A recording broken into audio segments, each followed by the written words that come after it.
Ladies and gentlemen, it is end of year list time once again. And in this first one, I'm going to be talking about my 10 personal best hit rap songs of 2022, going back to the classic top 10 format this year. As always, for a song to qualify as a hit, it needs to have charted somewhere in the Hot 100 at some point this year. And I'll also only be including one song per artist, which is what I usually do. Otherwise, the whole list would probably be made up of like the same 4 or 5 artists. I'd say the charts were a pretty mixed bag in 2022, but there were 10 songs on there that I enjoyed enough to include on this list, so let's get started. She banking on me on the bank. I smack her, she let her get spanked. I tackle her, bitch, let her wrestle. If you're familiar with my general feelings on Gunna, you're probably gonna think that I accidentally started talking about the 10 worst hit rap songs of 2022 right here. But no, I actually really enjoy this song. A broken clock is right twice a day, and sometimes Gunna drops 2 songs that I like within a year.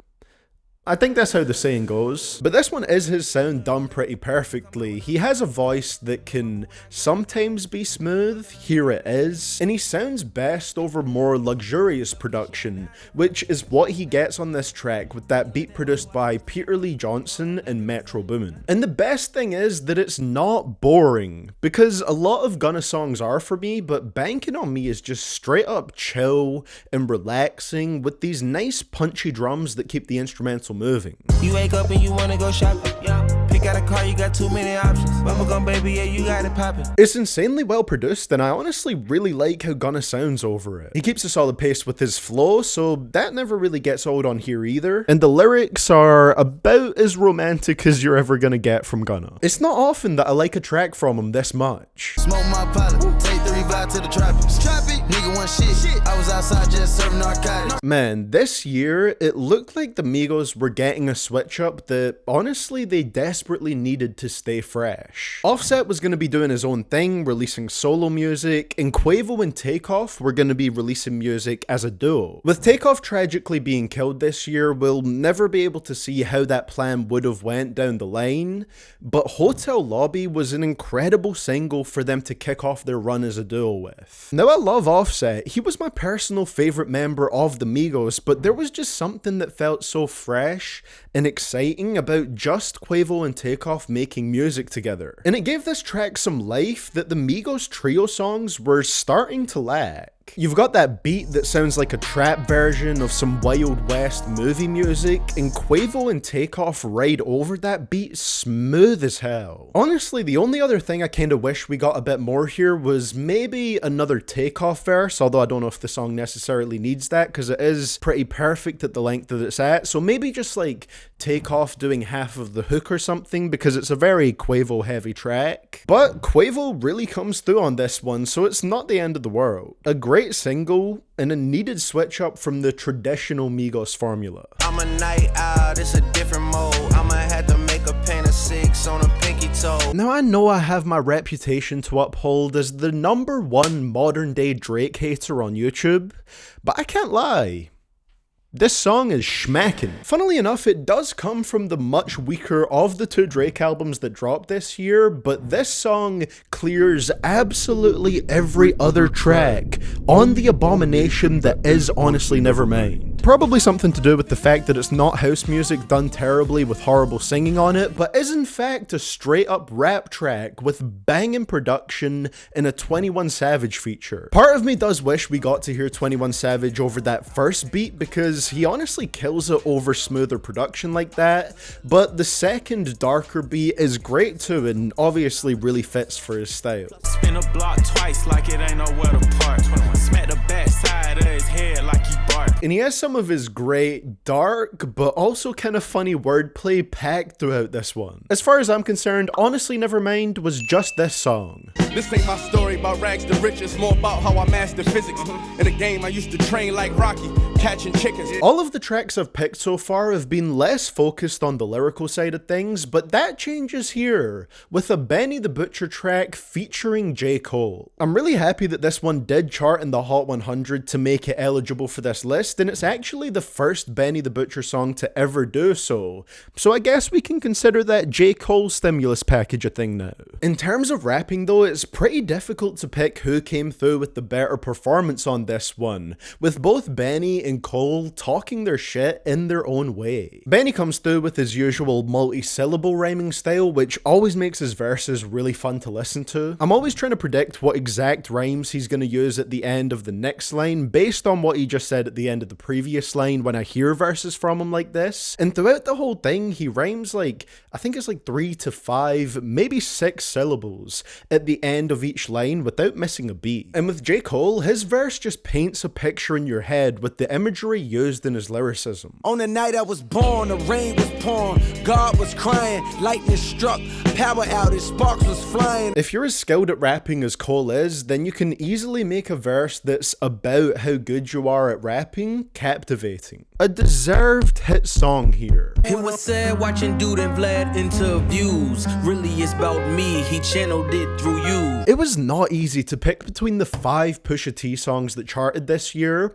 but in the end I landed on the intro track to It's Almost Dry, Brambleton. It's got a grimy, dark beat that sounds great for Push's voice. It kind of reminds me of something like Untouchable off of his King Push album. But the most important part about this one is the content. It's a pretty personal track, mainly focusing on issues between Pusha T and his former manager, Anthony Jeezy Gonzalez. Within the lyrics of the track, Pusha talks about how he felt betrayed by what he saw as Jeezy trying to muddy his reputation for his own gain. It's a story that Push must have been holding on to for a while, because the Vlad TV interview that he references within the lyrics here was 2 years old at the time that this song dropped. I love this track because you've got that cold, laser-focused delivery and lyricism that you would expect from a Pusha T song, but there also is a really personal story that's deep to Pusha T behind that. The only downside of it is that it spoiled The Godfather 2 for me, but I guess that's on me for not watching it sooner. I'm from the shop and I'm always New York in the city. They treat me like Jesus is walking. I've been through the pain and all of the torment. Kanye and 5EO seem to really bring out something in each other. City of Gods isn't quite as impressive as Off the Grid from either of them, although in all fairness that would be pretty difficult to do because that track is just outstanding. And to be fair, this one is a different kind of track, being a slightly more commercial sounding New York anthem, with a chorus that's interpolated from a Chainsmokers song, of all things. New York City, please go easy on me. New York City, please go easy on me tonight. Fun fact about that, by the way, the chorus here was originally supposed to be directly sampled from that Chainsmokers song, but I believe it was Kanye's idea to switch it over and have Alicia Keys doing her own version of those lyrics. And honestly, I think that was the better choice, considering that 1, she did a really good job of it, 2, she is from New York City, and 3, she's been on another extremely well-known New York anthem before with Empire State of Mind. However, I do believe that the synths from New York City by the Chainsmokers are sampled in the City of God's beat, and honestly, I really love them in there. They give the song this sort of anthemic, hopeful feeling.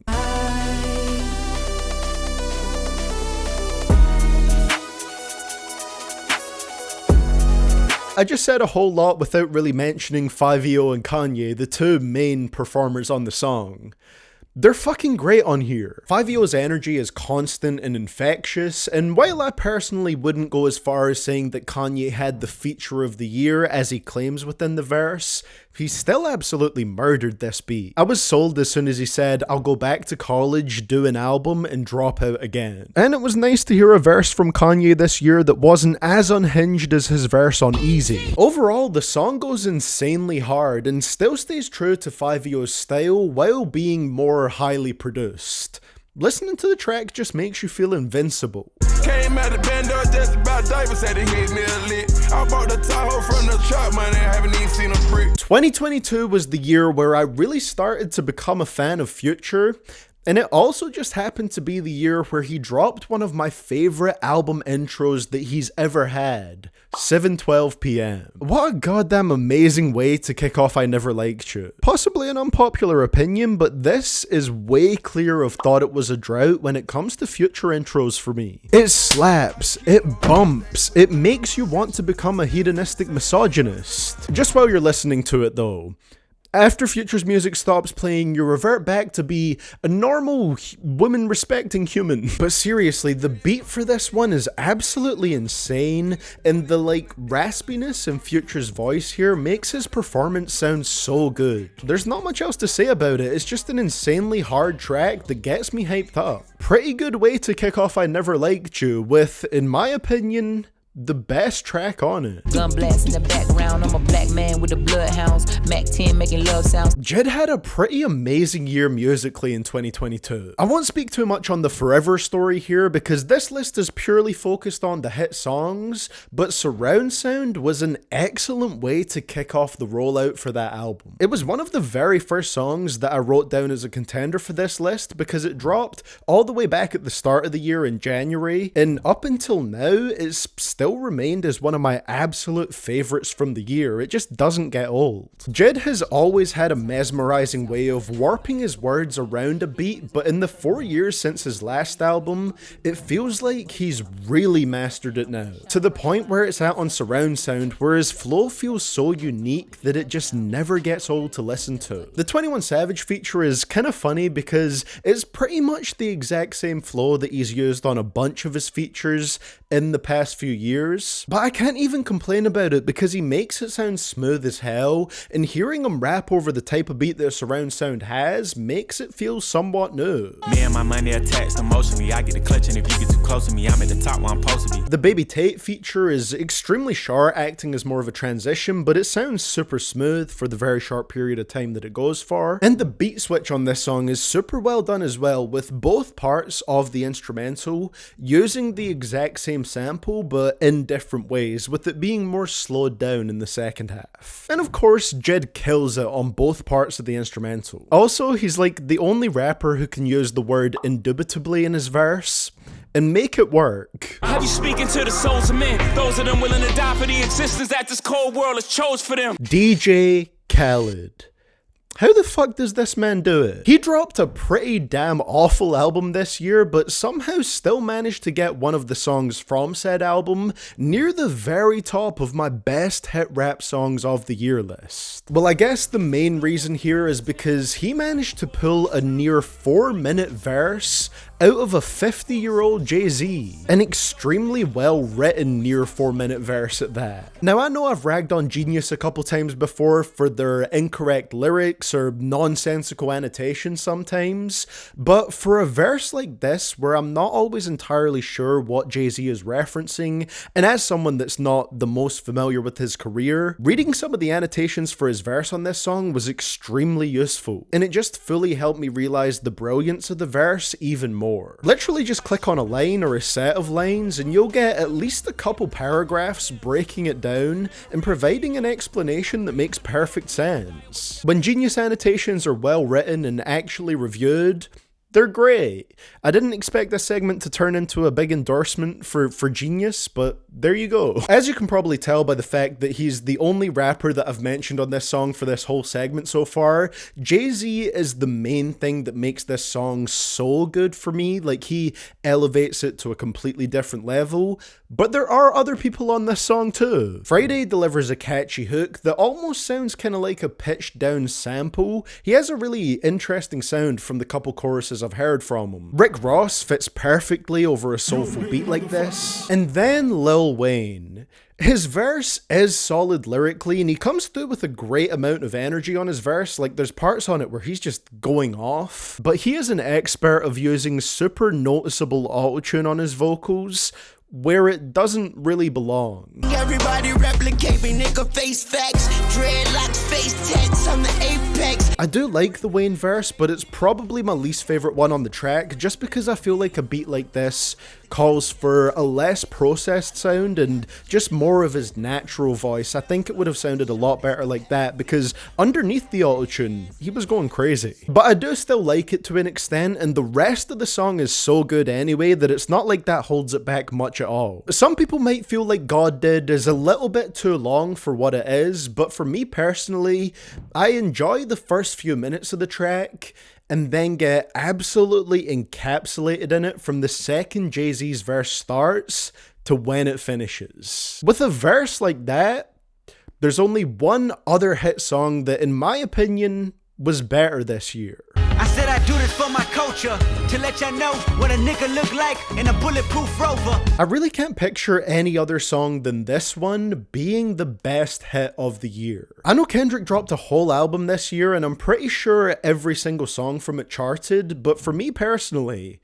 The Heart Part 5 is the best song that he dropped in 2022 by far. On top of that, I'd probably say that it's the best one in his The Heart series. I remember the very first time that I heard it, I literally just sat there in silence when it was done, thinking for quite a while about what I just heard. I actually recorded a reaction video to it, but I never uploaded it because the majority of it was just me listening to the track in silence, taking it all in. And then after it, I really didn't have much to say either because I was just sitting there in silence. Wow, okay. Shit, so that was interesting, closing it with Nipsey Hussle's perspective.